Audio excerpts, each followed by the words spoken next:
there's a series of things that if they all flow together, it creates lasting motivation rather than just motivating you for a couple months or to sign up or whatnot. Because all of these businesses, what they really want is a lifelong customer. They don't want someone who's just come around for a day or for a few months.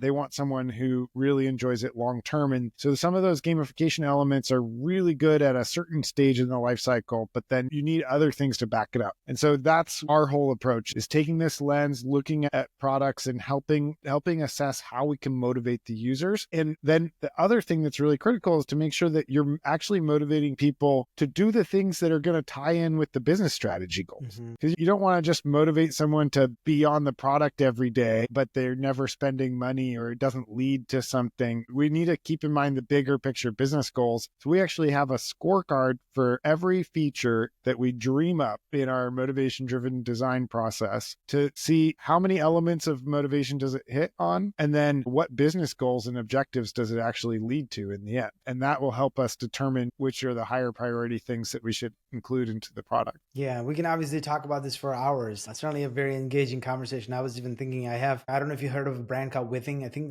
they're a Canadian brand. They have a lot of medical digital measurement things like the weighing machines, your blood pressure cuff, and all of those things. It also tracks your weight gains or like your fat, whatever you want to call, like your body fat, BMI, body fat mass index, and whatever else. And it actually reports and tells you like, oh, you're improving. And there's a little bit of a gamification aspect of it too. Like it actually gives you a reason to actually check your weight every day and track the progress and all of those things. So I'm seeing more and more applications are leveraging this. If you're not in the field like you are, you just don't pay attention to this. You just know it's there, but you don't understand, oh, wow, this is the thought process behind why they built this, so that people actually continue to want to use the product. And it's becoming the standard now. Yeah. So if you introduce something blindly without thinking about any of that stuff, you might not know why your product isn't really working out. Yeah. And it's because it's not obvious. That could very well be the reason that you haven't really thought about what's motivating the users. Definitely. And if you have a retention problem with your product, you probably need to reimagine what could you do differently to motivate your user.